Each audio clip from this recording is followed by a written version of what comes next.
Right. Well, thank you everybody so much for tuning in to the show. Today, I am pleased to welcome Miss Brieanna Wilkoff to the show. She is an incredibly talented author and a fellow Midwesterner, which I am formerly of. So I certainly can appreciate that.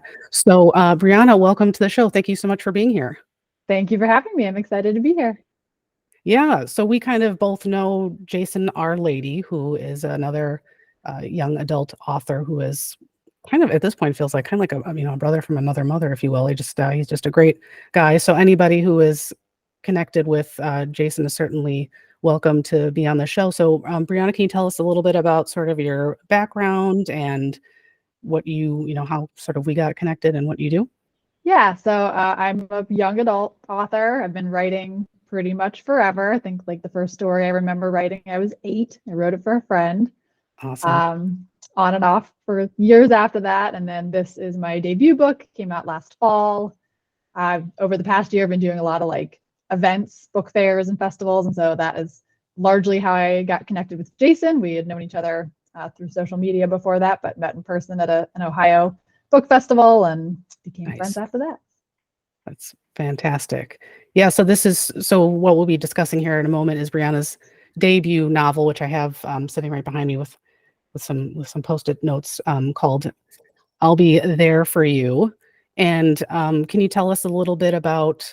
Well, I guess what I meant to start with is, when did you know that writing was going to play an important role in your life? And we'll get to that.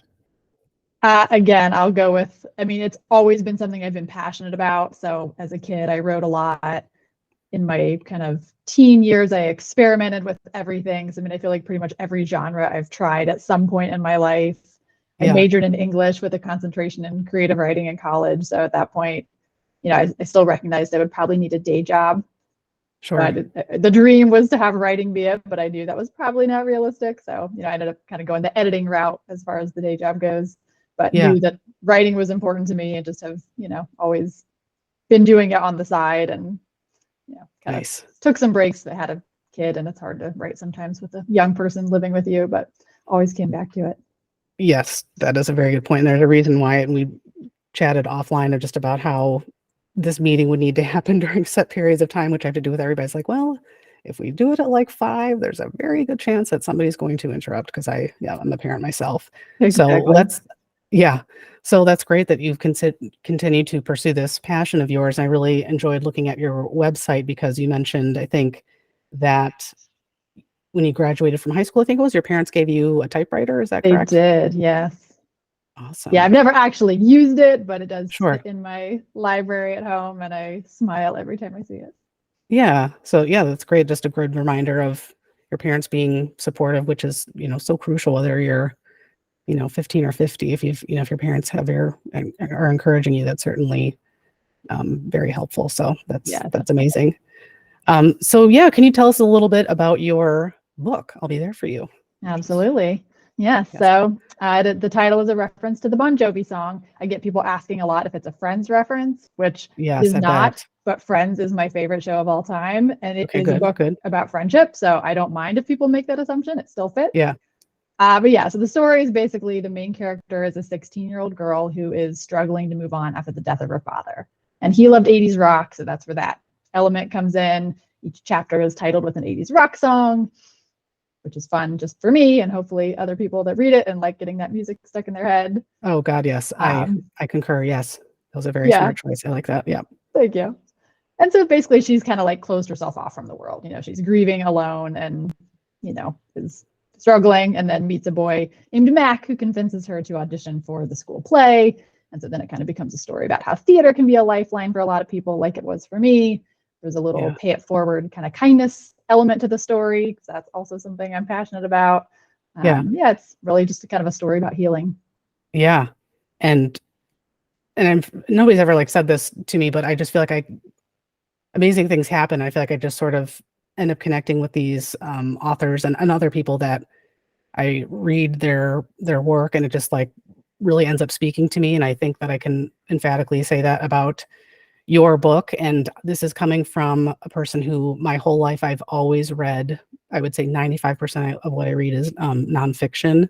And so for me to connect with a, kind of work of fiction, but I mean, there's a lot of true to life stuff in your book as well, I think is, and that I'm, not a young adult anymore, sadly. Just such so if I can connect with a book so well, I can only imagine how much it must speak to young people.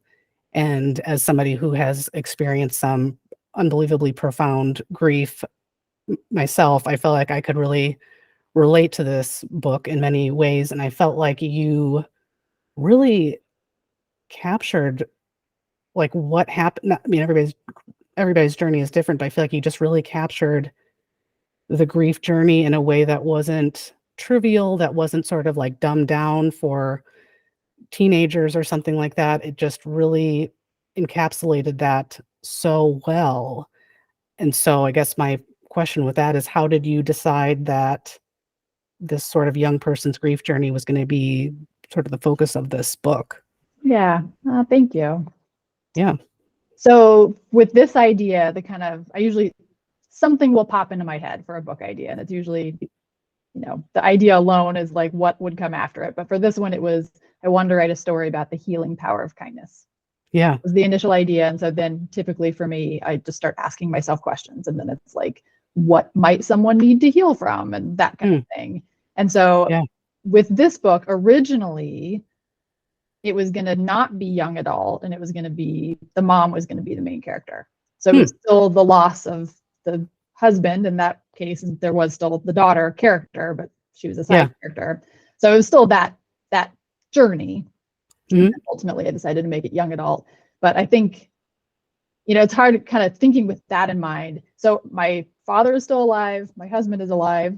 But I obviously love them both a lot. And so I don't know if kind of when I was thinking, I tend to use my books as a way to process things in my own head, just things I'm scared of, or things that have happened, things I know will happen eventually, kind of thing. And so I'm not really sure if I started thinking more about it, like losing my husband one day or losing my dad, things like that. But it, everybody experiences loss, and I have experienced other loss and know I will experience these kind of losses, at some point. And so I think it was just a way for me to work through that and kind of answer the question to myself, how do you be okay?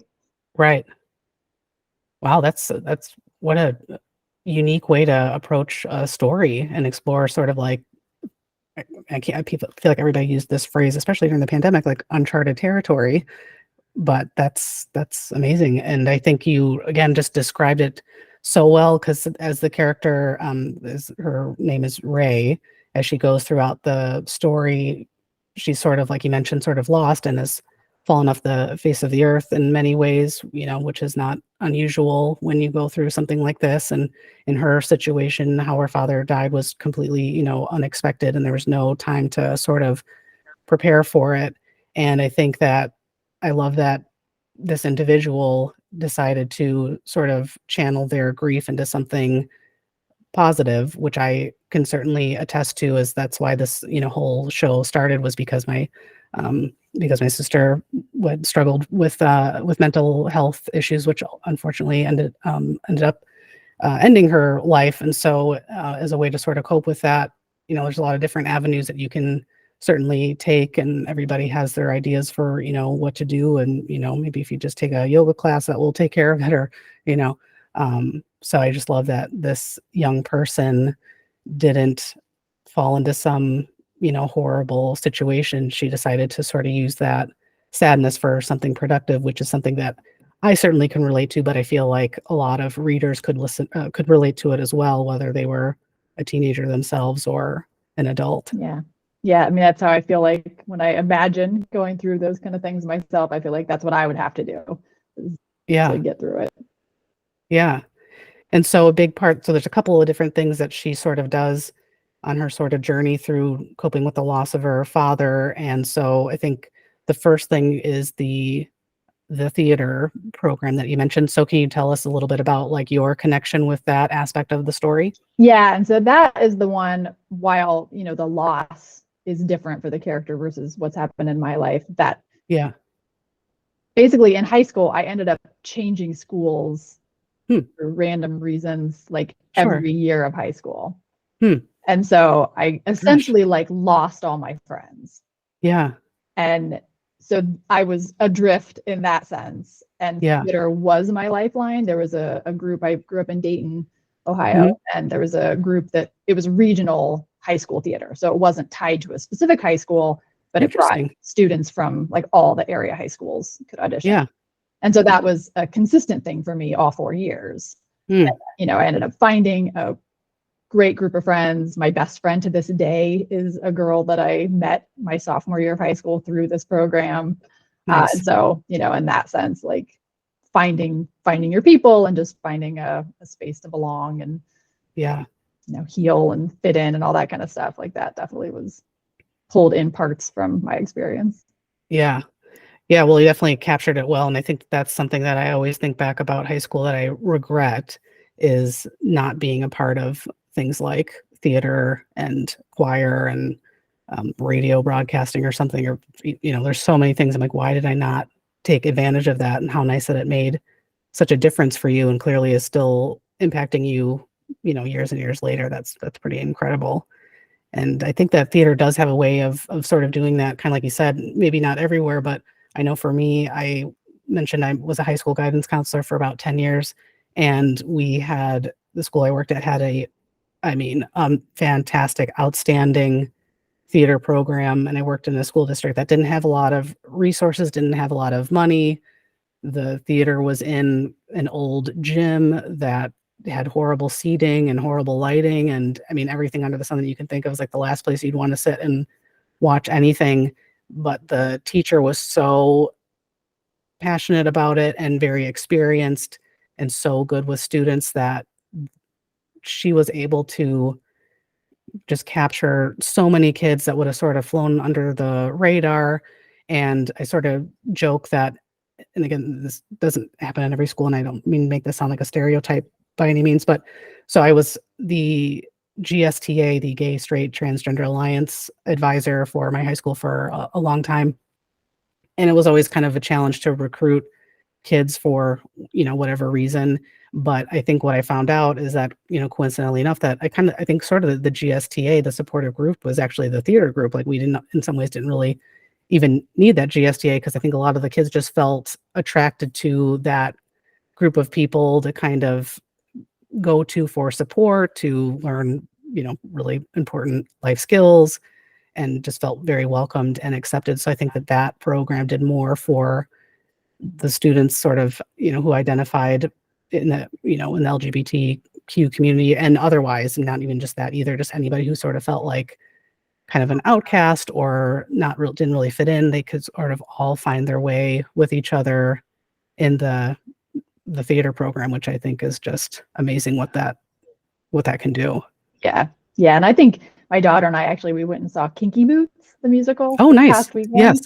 And, Yeah. ended up, she was wearing sparkly shoes. And so she got lots of compliments on her shoes. And she made some comment about just like how friendly like theater people are. And this is Yeah. just, among the audience members. And Right. I tend to find that even as an adult, like any people that love theater, I just, Right. again, not to stereotype, of course, it's not always true, but I generally find it to just be a welcoming, supportive, good group of people. Yeah, it just sort of brings everybody together and lets people sort of branch out. And I feel like there's kids and that maybe were sort of shy in class or whatever, but then when they were on stage or even helping with stuff behind the scenes, just kind of felt like they could sort of be somebody else for a little bit. And that seems to have such a profound impact on people. Well, that's awesome. Someday I will join an adult theater group, and Community theater for sure. Yeah, I will live out my too cool for school mentality when I was a teenager. I'm going to just try to change that up a little bit. So, but that's super, super cool. So a lot of components, like you're mentioning, there's sort of this undertone of 80s rock and other 80s stuff, which we'll get to throughout the story, which of course I loved. And I think anybody who's maybe our age-ish, I think we're around the same age, or even, younger people who are sort of intrigued by that period of time, I think would really enjoy reading about that kind of stuff. And so what made you decide to sort of have this undertone of 80s nostalgia, 80s rock, 80s clothes? what sort of made you decide you want to incorporate that into the story? Yeah, so that one I will credit my husband for, because he is an 80s rock fan. Because Nice. he's 6-ish years older than I am. So I was born in Yeah. 83. So again, I was kind of like my 80s rock came a little bit later. Same. Perfect. Yeah. Yeah. Yeah. So when I started dating him, like that was a type of music he really liked, and then just shared our interests, and I fell in love with it. I wanted us to have a song. Like I hadn't had that in a relationship before, and that was important to me at the time. And so we did, thought long and hard about it and decided that Bon Jovi's "Thank You for Loving Me" would be our song. And so that was the first song we danced to at our wedding. And Bon Jovi, like of all the 80s rock groups, like that is my favorite. Yeah. So the fun thing about it, so originally when I had the idea to incorporate the 80s rock, it kind of came through the title, because this was not the original title. I like it way better, but my original title was Ghost Lights, Kindness, and John Bon Jovi, which my publisher said you can't use John Bon Jovi's name in the title. So I said, okay. Yeah. But before that, when I was first having the idea for kind of all those elements, I was going to call it Ghost Lights, Kindness, and GNR. And my husband said, no young people is going to know that GNR is Guns N' Roses. So I was like, okay, you're probably right. But then once I switched to Bon Jovi, like it made way more sense, because I'm more of a Bon Jovi fan than a Guns N' Roses fan. And then, we'll talk more about like the whole philanthropic element with John Bon Jovi. Right. I didn't actually have a plan for in the beginning. And once I learned about that, it was such a perfect fitting thing that it really felt like it was meant to be. Yeah. So when you said that your husband is really into 80s rock, would you say Bon Jovi is at the top of his list of bands that he likes from that period of time? I would say it's among the top. Like I think he would put Guns N' Roses higher if I had to guess. Interesting. Yeah. He's a big Metallica fan, so that kind of gets a little beyond 80s rock, but I know that's at the top of his list too. But I think Bon Jovi's like top 5. Okay. Yeah, I get that. That makes sense. And I love how the story and kind of what leads to sort of the second aspect of her sort of coping with this loss was the kindness aspect of it. And can you tell us a little bit about how that started in the story, how the Ray decides that that's something she wants to sort of embark on? Yeah, and because that original idea was the healing power of kindness, I knew that was a part of it. And so I think pretty early on, I knew that in an early chapter, she would go to the Rock and Roll Hall of Fame, because I had lived through, like, I was writing this mostly in 2020. Okay. So like Bon Jovi had been inducted, I think it was 2018. We did not go up to see the exhibit, but I wanted that to be part of it, where she wanted to go to the Rock Hall of Fame, didn't get to see the exhibit. And partly it was just because it was easier for me to write it that way, because my husband and daughter and I did go to the Rock and Roll Hall of Fame in February of 2020. So we got in right before everything really fell apart. Yeah. But that was like, so then that scene, that chapter is very much like exactly what we saw when we went. And then, the things that I talk about, the Bon Jovi parts of it that were there, I just tried to find online. Yeah. Wow. Nice. So in the story, I want to try not to do too many like spoiler alerts by any means with the book, because I highly recommend anybody listening to the show to read it. And I think I'm going to be sending this to my mom to read next.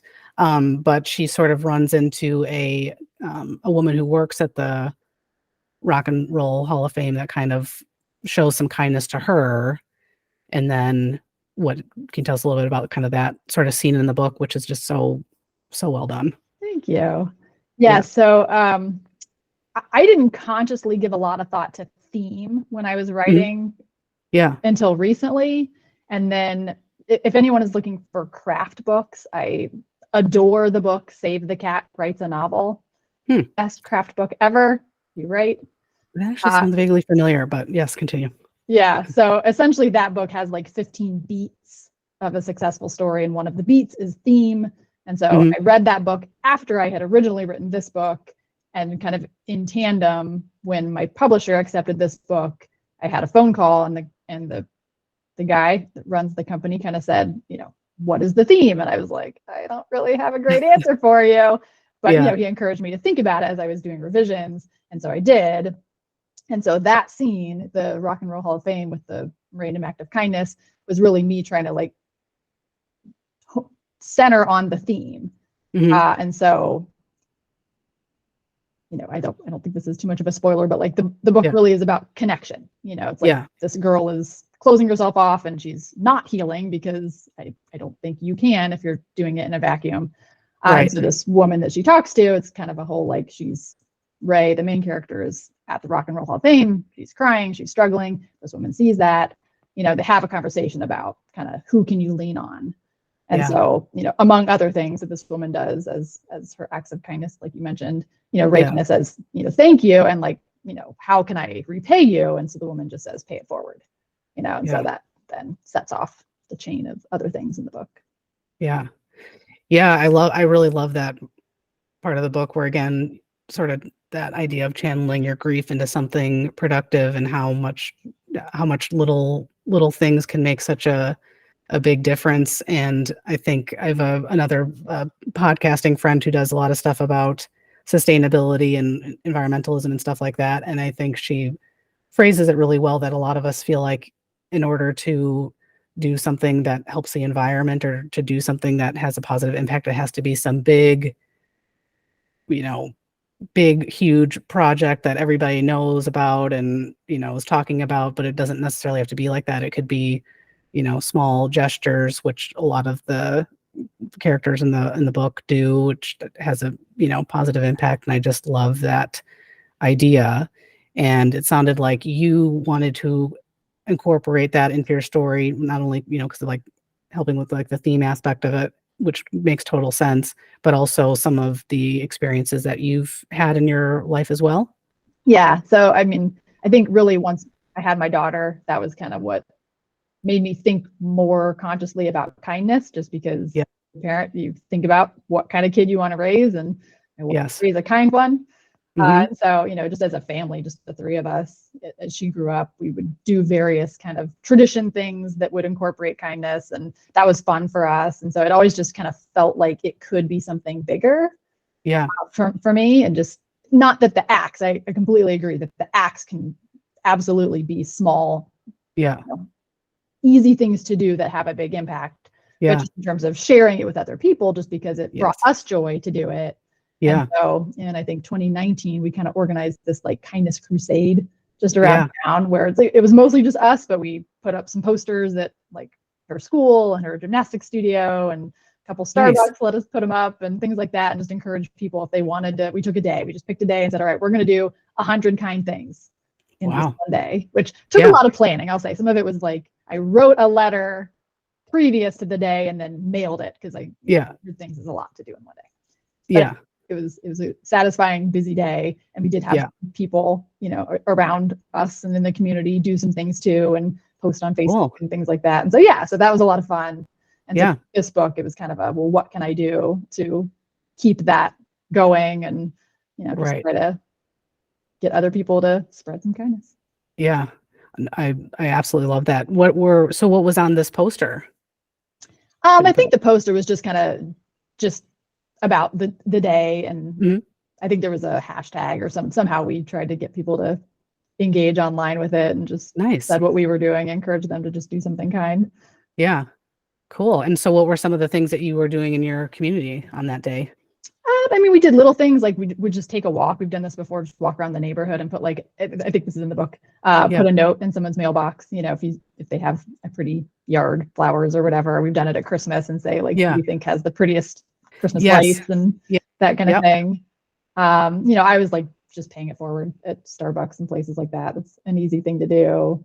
Post-it notes, that's a big one. So with the book, I had a friend, a graphic designer friend, use images, art from the book, and create these custom Post-it notes that when I go to book festivals and things like that, I'll pass out to people, just because I think that's like such an easy thing to do, to just write something, an inspirational message on a Post-it note and stick it on a bathroom mirror or on a car windshield or something like that.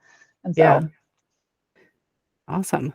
Yeah. And I love how you work that into the story too. And I think that's a big part of, you know, that's also information then on your website, which I really like too. It's not just about, you know, your books and stuff like that, but also like, here's some projects that you can do on your own, whether you're a school or a parent. And I think that's just such a beautiful idea and such a great idea. And have you gotten any sort of feedback when you talk to readers about your book about the kindness stuff? Yeah, there have been a few things. So, I mean, it was nice. With my daughter, I went in to talk to her class, at one point after the book came out, just in general about writing.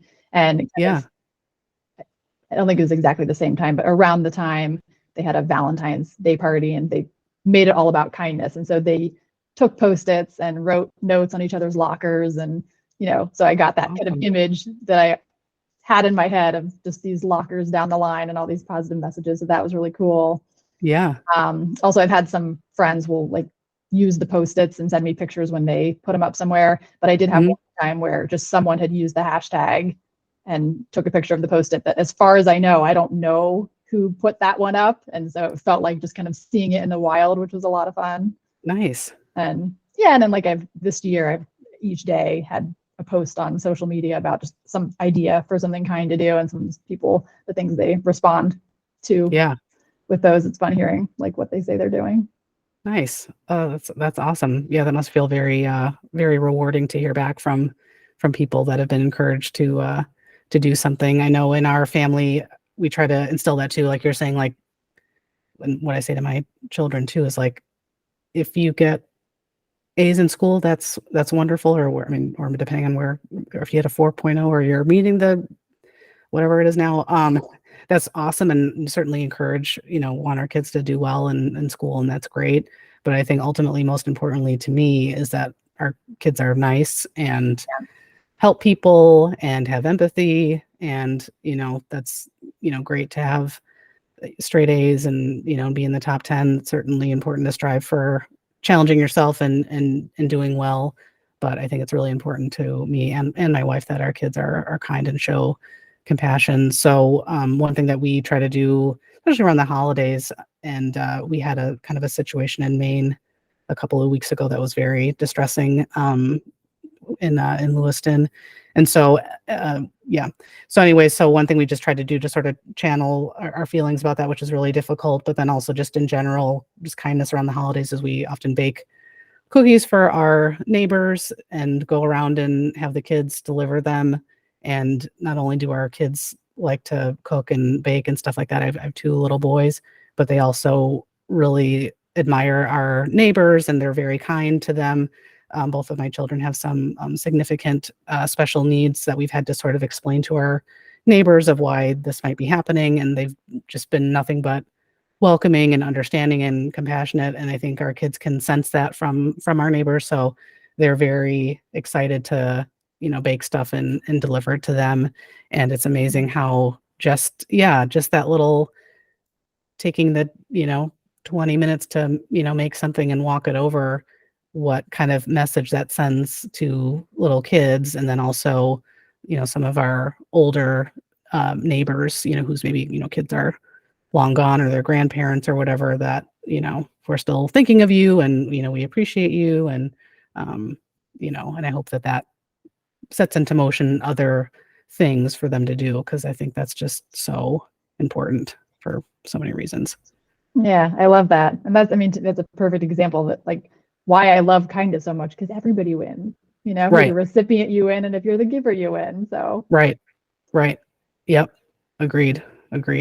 Yeah, one cool thing that I really liked, I was in a previous life, I was an alternative education teacher, and one thing that was part of the program that I ran that I really liked was we volunteered at the animal shelter, which can kind of incorporated with your story as well. And so I taught students who are sort of like at risk of dropping out of high school or struggled with a lot of different stuff, very complicated. But one thing that we did every week was we went to the animal shelter, and that was a pretty big hit. It was after school, so it required certainly some dedication on the students' end to want to come, because it's impacted their kind of after school time.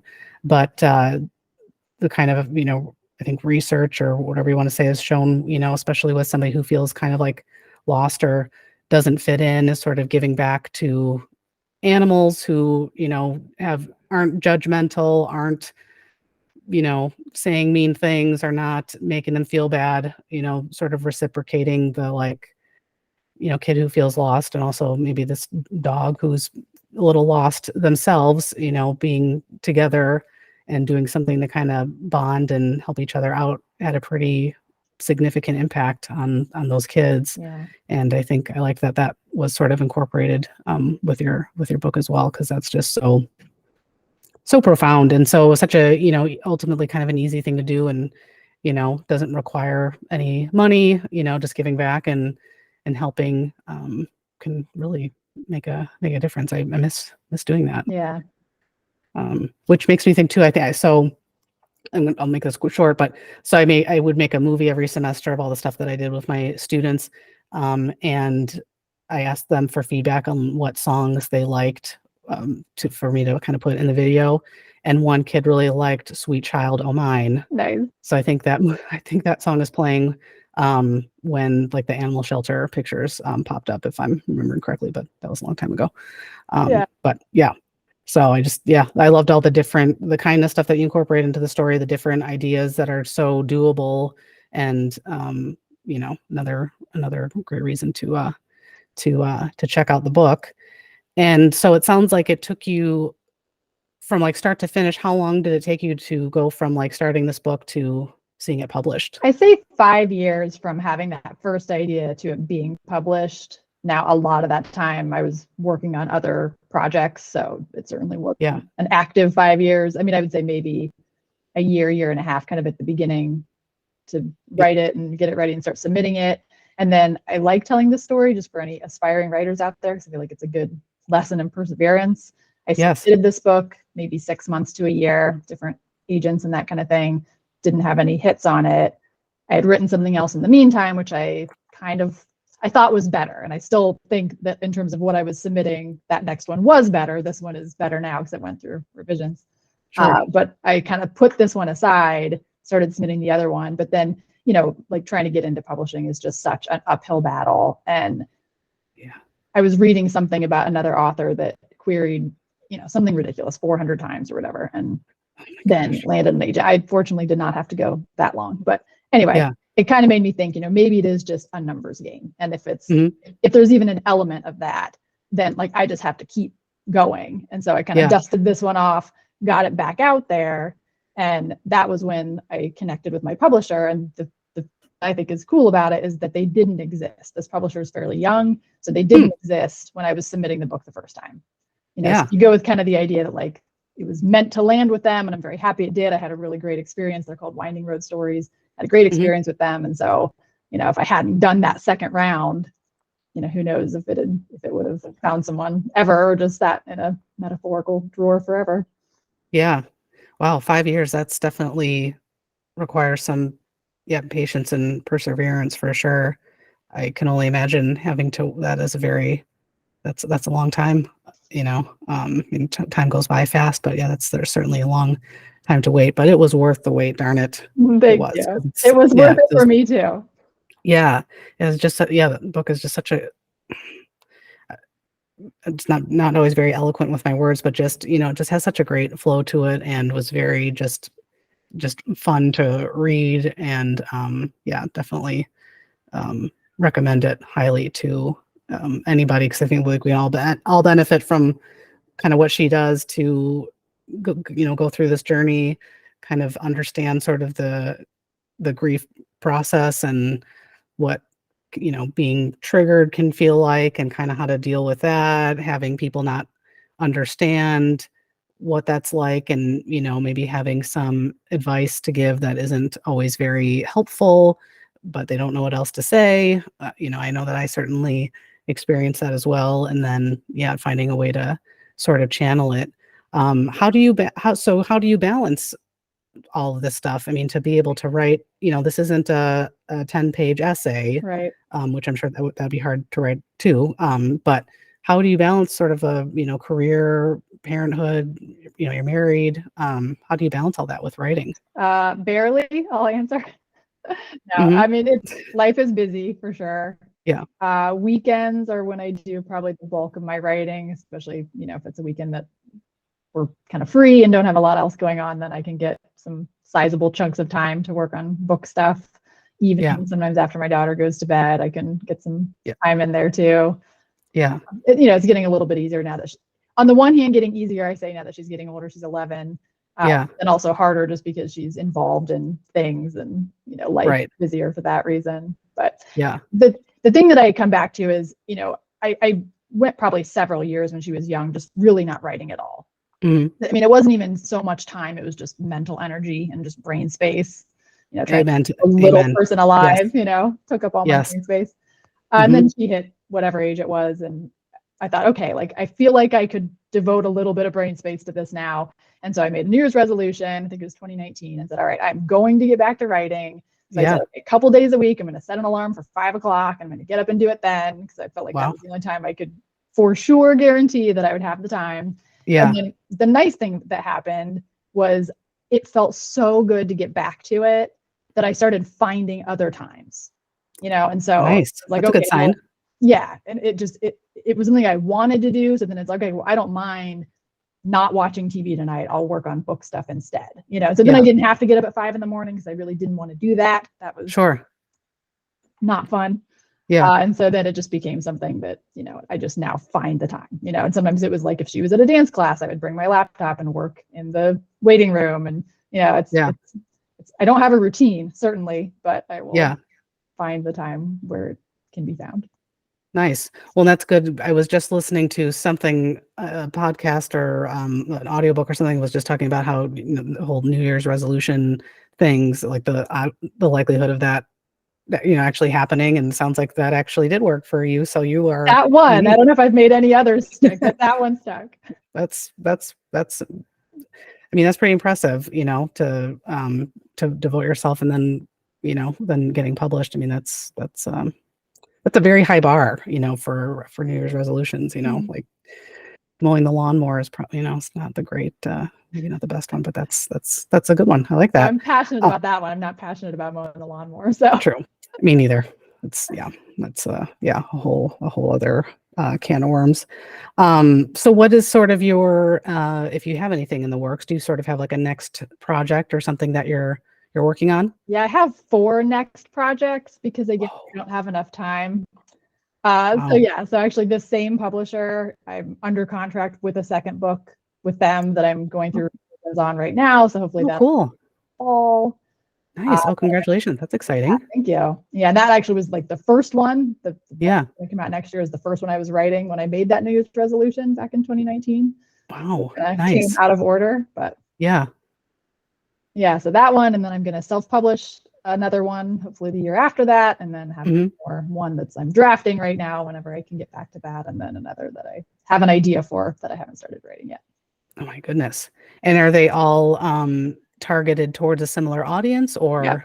Yeah, that kind of contemporary young adult. Like I said, I've tried a little bit of everything, and once I found that, I just thought, this is where I'm happiest. So never say never, but at this point, that's where I see myself staying. Right.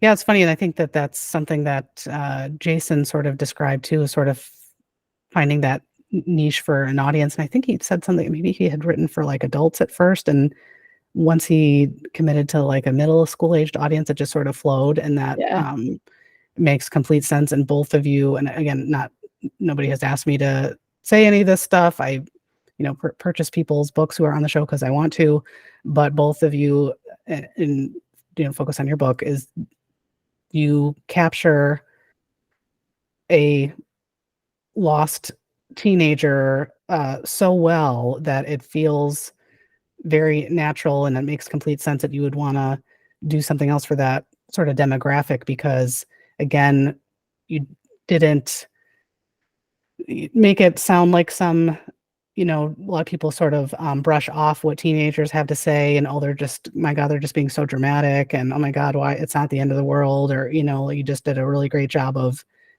capturing an intelligent teenager, and not sort of downplaying anything, because her experience was very real and very profound, and the things that she was able to do and sort of how that was portrayed, I think was all done very respectfully for that age group, and which I, as an educator and sensitive to how kind of adults talk to kids, I just really appreciated how that was sort of conveyed. Yeah, thank you. Yeah. Yeah, it was yeah, kind of put me back in high school myself. So on that note, maybe to wrap up, what I try to do, which I let you know, is I'm trying to think when I started this. Maybe it started with I had Saul Austerlitz on the show, who was a really amazing writer and professor, and so I decided to kind of steal something. And maybe you remember this, I don't know, but did you grow up watching Oprah at all? A little bit here and there. A little bit. Okay. Yeah, so we were huge Oprah nuts. Oh my God. Because I mean, we lived like 30 minutes from Chicago, so you could go down to her show, whatever. But so we watched that show religiously. Huge Oprah fan. I have an Oprah Winfrey sweatshirt somewhere. I need to find it. But anyways, so one thing that she did at the end of a lot of episodes when she had celebrities on was she would ask them just very simple questions. Because I think so much, whether it's a celebrity or maybe you as an author, or a writer, maybe you get asked sort of a lot of similar questions, which in many instances makes sense because you're a writer and people want to know about that process and why you wrote about it, which makes sense. But also, I think what I liked what Oprah did, because I'm, in the same caliber that she is, she would ask these celebrities and kind of well-known people some, just general questions so people could kind of get to know them outside of sort of what they're known for, actors and actresses and stuff like that. So I just always thought that was really fun. She would ask them like, what is the first thing you do in the morning? And I just always found that very interesting. And my sister and I would often watch Oprah together. We were in the audience together. And so I just really loved those questions. So I decided to sort of put a nostalgia spin on it because most of the people who have been guests on the show are in their like 40s and probably maybe early 50s-ish. So we've all sort of grown up with some similar things. So I think it's just fun to sort of pick people's brains about the greatest decades, the 80s and 90s, which you make reference to again too on your website, which I certainly appreciated. So with that long explanation that I just rambled on about, are you ready for some nostalgia rapid fire questions? Okay. All right. And I added a few as well. So maybe where I should start then is, and this may be hard for you, I'm guessing, but you mentioned that you're a huge musical theater fan. Yes. What, if you had to pick one, just one, what is your favorite musical or Broadway play of all time? So I'm gonna cheat, but I will say one because I do get people asking me this, and I usually give three. The three are Les Mis, Wicked, and Hamilton. But if I absolutely had to pick one, I would pick Les Mis, and that's just because that was like what started my love of theater. Yeah. So I had seen some shows. I saw it in sophomore year of high school. We did this program where it was like a week-long immersion kind of thing. It was all theater-based. We saw a lot of shows. Wow. It was nice. Fantastic. I'd seen some shows before that, but not a whole lot. And just that one, it floored me. I was bawling. I came home, told my parents about it, cried, made them go see it with me again that weekend. Like, seen it more than any other show now, 9 times or whatever. And so, nice. That one. Awesome. Yeah. I certainly don't have as big of a repertoire of musicals by any means, but I certainly really like them. But I think for me, my favorite is Mamma Mia, because way before that was even a thing, as I was a huge, and still am, a huge ABBA fan, right? Which is something that I just kind of randomly fell into. We had some weird music, I think it was called Music Central CD-ROM that came with our humongous 5,000-pound computer that had these like old music video clips. And so for whatever reason, ABBA was on there and they were singing Waterloo, and it just like, I don't know, stuck in my head. And I was probably like middle school age or something. And so when Mamma Mia came out and I got to see that, I was like dancing in the aisle. I was like, oh my God, this like super corny yet awesome music is like on a stage. This is unbelievable. So that was just, I think, tied in for kind of like me, like just knowing ABBA at a young age and then seeing that sort of performed is just like, it's hard to explain it. And kind of cheesy and whatever, but I just, oh my gosh, that was amazing. I'll say, I think ABBA, like they stand the test of time. My daughter and her friends recently got on an ABBA kick. And so I just, Mamma Mia, the movie with my daughter, and for all ages.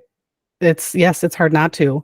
Yeah, my son is on, so my oldest son is on the autism spectrum, so he gets very, and I mean, a lot of kids, this happens to them anyways, regardless of a disability, but he gets to like to the nth degree. So he gets very fixated on things for very extended periods of time. And so for probably about 6 months, he was obsessed with Dancing Queen. So we listened to that on the Echo or whatever. I don't want to say the name because I don't want to like turn on and be blasting behind us forever. And then at school, I think they got to pick songs or something like on the last day of school. And that was like the song that he picked, which, is just hysterical. So I'm like, we've raised his child right. Yes. So he loves Dancing Queen. So yeah, it's a classic. All right, let's see. What record, tape, or CD, whatever medium you prefer, did you listen to so much that you wore it out as a kid, teenager?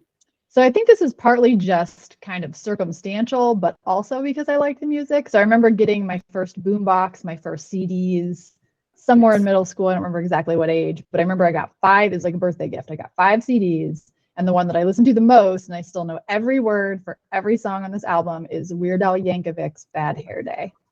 Oh, nice. I love Weird Al. I really do. I do too. It's clever. He's smart. Yes. Catchy. So yeah. Yep.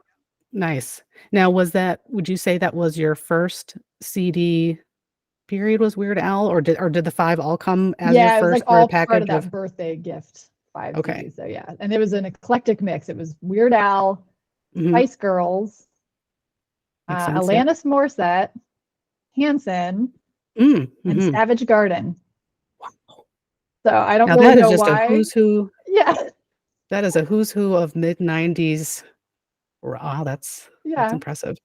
Nice. I think Weird Al is pretty much the only one I still regularly listen to. Yeah.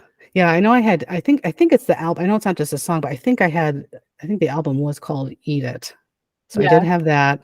And then I always, I think I had the Amish Paradise parody of Gangsta's Paradise on cassette, single. Yeah. I believe that I wore out. I loved Weird Al. It was just so silly, but so fun. It's I like that. I feel like most people, for some reason, a lot of people, I remember growing up, their first CD for whatever reason was the Bodyguard soundtrack.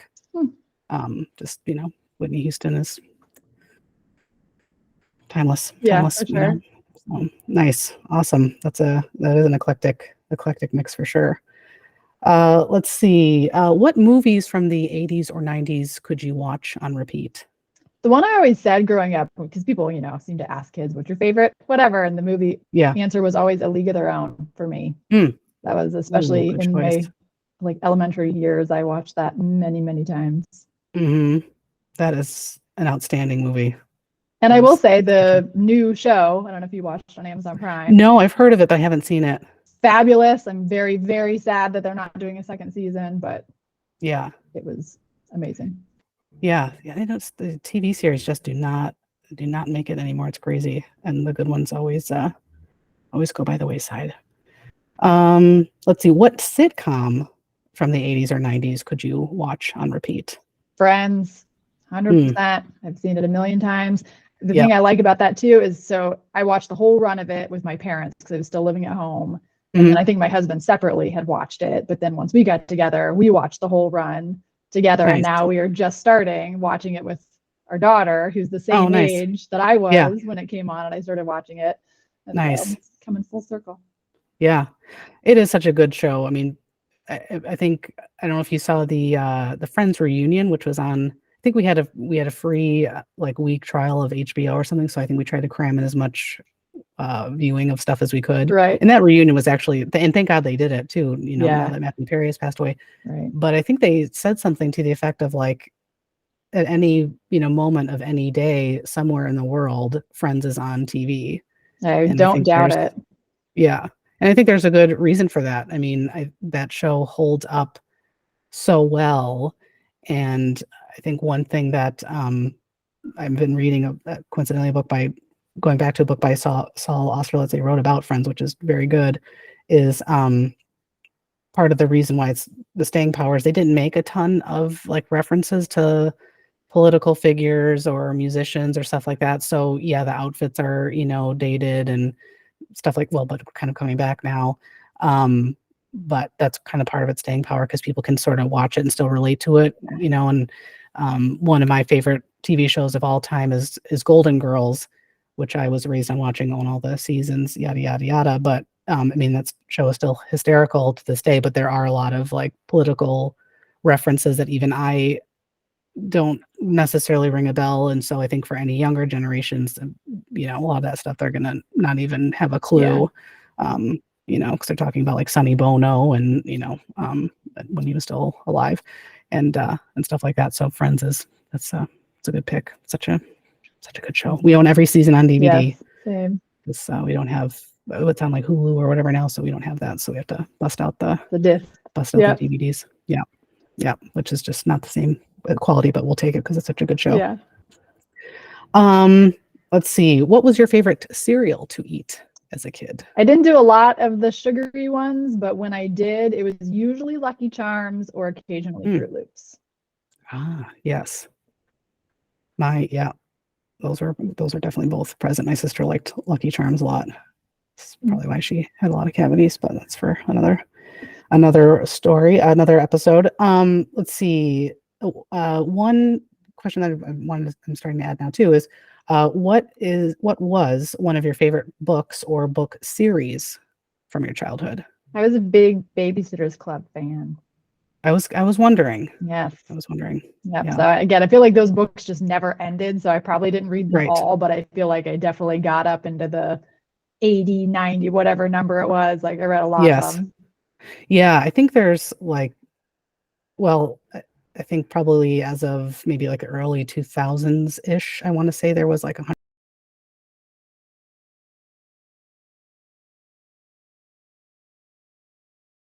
Coming back around, right? Yes. Seeing her read these, it's like I remember, and that they made a show out of that too. I think Yes. on Netflix was also great. I loved it, so we watched that together. And yeah. I know. I caught some of those episodes too, and I was so sad when I heard that it was canceled.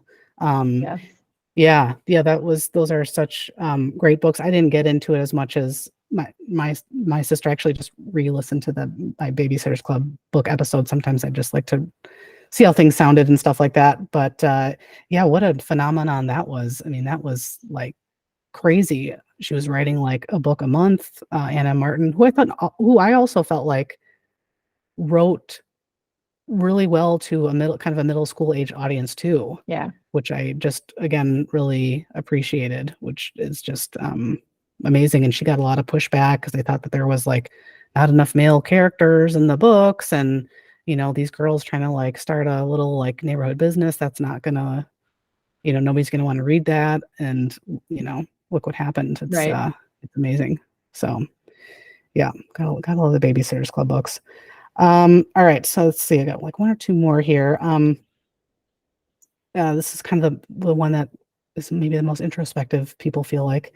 If you could go back in time to your childhood or adolescence, what would you do first? Yeah, I sat with this one longer than anything else. So we, talked about some questions ahead of time, and I really don't have a great answer for this one. So I'm going to not be introspective at all and say I would go back. So Kings Island was an amusement park, 45 minutes from our house, and they had these. It was like a Smurf land, and they had these blue. I think it was blue raspberry soft serve, which was like the best thing. Because I am a fan of soft serve, but I mean, usually it's vanilla or chocolate. You don't get flavors. Every now and then, maybe you'll get strawberry or something. But I really like flavored soft serve, and this blue raspberry soft serve was the best thing. And it's been 30 years or something, and I still think about it. So that's what I would do. Hey, you know what? Taste, locations that can, that can speak to stuff. We went to Santa's Village a lot. There used to be one in the greater Chicagoland area, which like turned into kind of a dump and then was shut down. But when I went as a kid, it was awesome. I would, I'd want to go back somewhere like that. And so it's understandable. It doesn't have to be some, profoundly deep answer. There's something to be said for, nostalgia and being in places that you remember as a kid, Yeah. especially being present. We weren't distracted by stuff, so that makes sense. Yeah, and I had a good childhood. I mean, really, just like going back there and living in it Yeah, would be fun. So I think that was part of why it was hard to pick one thing. But yeah, definitely. Well, and I would, in a heartbeat, if I could go back to Disney World in 1986 with my sister, with our horrible outfits and bad haircuts and my dad's socks pulled up to his kneecaps and his teeny little shorts, I would do it. So no judgment there. All right. So the final question I have, and this sort of randomly came up in a discussion with Jason that now I've kind of turned into an ongoing question with people, and this is very important. This is the most important question on this whole list, is when it comes to notebooks and loose leaf paper, are you team wide ruled or are you team college ruled? college, I don't Okay. like the wide spaces. Okay. And I heard that. I'm curious. I'm interested to know that was a question that came from your conversation with him, because I remember listening to that episode, and Yep. that's fun. Mm-hmm. Yeah, I don't know. Not sure how that came up. I think for all of it, I mean, again, most people probably listening to this show, and yourself and myself, when we were in school, we didn't take notes, on a computer or on a phone or anything. It was just a notebook, and that was on the school supply list of something that you had to get, and you had to have loose leaf paper and all that stuff. And I distinctly remember that it, for both me and my sister, who's very organized and whose handwriting was amazing, and yada yada yada. College ruled all the way. It's like, Yeah. don't even talk. Like, oh, you've got wide ruled paper. Yeah. Nope. Don't even make eye contact with me. Oh, Just kidding. I am with you, and I will say, now that we're talking about this, like if I was going to go back to childhood, another thing that I would enjoy doing again is shopping for school supplies, because that was like a thing. It was like, Yes. I would go with my mom and my grandma, and we would like go to one store and kind of see, what did their folders look like, what, the Trapper Keepers and all this, and we would go to another store, and like then I would decide which ones were the best ones, what my favorites were, and go get whatever it was. And like Lisa Frank, talking about that was gonna be my next question. Yes. Yeah, the pink and the stickers and all of it. So I was all there for that. Yeah, which that was a whole fascinating story. And one thing, again, this is like the one sort of like specific, I guess, spoiler I will say, is that one thing that your book and Lisa Frank has in common, like Lisa Frank, the actual like person behind Lisa Frank, are shoulder pads. Yes. Like you can't like have an 80s Leave it thing at and not talk about shoulder pads. It's true. My mom, so we'd play hide and seek a lot as kids, and I'll never forget. So my mom in her closet had a whole, it's like kind of like this. It was probably like bigger than this, but I don't know why. I don't think I've ever stood up to grab something during a show. But anyways, she had a huge, it was much bigger than this, but a container like this in her closet, completely full of shoulder pads. Oh my gosh. So I don't know. I need to ask her about it. It's like, how did you, because usually I feel like when you bought shirts or whatever, it would come with the shoulder pad built in and usually it like match the shirt. So I don't know if my mom felt like, I'm feeling kind of special today. I'm going to put on like the big ones, or like, I really like the, what? Like, what? I mean, I guess you probably shouldn't wash it maybe with, like, maybe you have to wash your shoulder pads separate. That's gonna be an episode. No idea. All shoulder pads. But it's like, how did that all end up in a box together? And how did you decide, like, oop, today I'm going to snap this. Yeah. I'm going to snap on the teal one today, Yeah. A whole box of just shoulder pads, which I'm sure are laying in a landfill next to all the ET Atari games. Yes. So, yeah. It's interesting. It's interesting when fashions come back too. I'm not sure if that will, but you never know. Who knows? Mom jeans are back and all that stuff, which is another episode for another time. But yes, it was a good. The 80s were a good period of time, and I know you mentioned too that you were into Lisa Frank as a kid and neon clothes and all that good stuff. Did you own a hypercolor shirt? I don't think so. I'm not familiar with that. Okay. Yeah. So hypercolor shirts were, I don't know how, I'm sure it must have been like full of like chemicals or something, which just in hindsight is probably not good. Yeah. So a hypercolor shirt was I think it was usually some sort of neon-esque sort of color, like a bright blue or a yellow, and I think it must have been like heat sensitive or something. Because if you put your hand on the Oh, shirt, you would see the handprint, and yeah. it would eventually would fade away. And so, Yeah, I definitely well, then, remembered that kind of thing. I don't know if I ever saw it on clothing, but that's intriguing. yes, I know I definitely had one, and I'm sure that would, like, never fly today. Just I'm sure that would who knows what people would do with that, which I just don't Yeah, wanna know. right. Post it on social media and stuff, but yeah, that was a big thing too, was to have the changing color, um, shirt, which again, I'm sure was, like, must have been full of Lord knows what to get it to be able to do that, and then I think Right. after you washed it 10 times, I don't think it worked anymore, but, fashion was an interesting time back Yeah. then. And I was the two color socks, with the switch them, and that was my Yeah. And did you scrunch them Oh or yeah. Oh yeah, yeah. for sure. Now did you tight roll any jeans or was it No, just okay. I wasn't a big jeans kid. I was like a Yeah. leggings kind of kid. So I would do Yeah. the socks over the leggings. Which is more practical and more comfortable than Yeah. tight rolled jeans really, that makes sense. Yeah, stirrup pants are, coming back and the Yeah. onesies and that's some of those things it's like, really? I mean, I get a lot of things, but like the stirrup pants, like I always joke that I think in the 90s especially, I think we were really terrified that our clothes were apparently going to fly away because we needed to have like stirrup pants That's very and true. adult size onesies that would snap closed. It's like, was everybody living in some like hurricane 24/7 climate that they thought their clothes are just gonna like blow away? But Yeah. that's I the was kind of never stuff a that fan of either of those. I drew the line. yeah, I definitely had stirrup pants. I think when I was just like trying to be like everybody else. My sister was very fashionable and very put together, and I, always had like messy hair and was like playing in dirt and stuff. And so, but in hindsight, yeah, despised all that stuff and felt very uncomfortable because stirrup pants are dumb. So, Yeah. yeah, but anywho, well, Brieanna, thank you so much for being on the show. This has been so much fun. I really and thoroughly and sincerely enjoyed your book.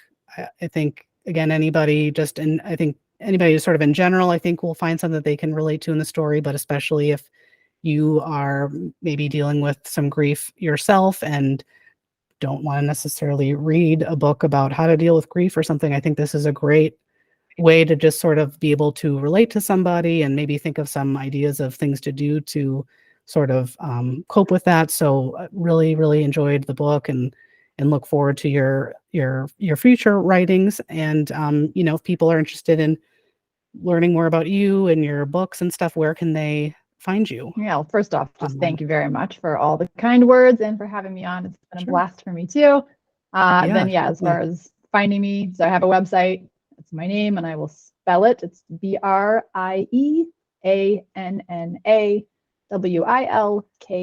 WILKOFF.com.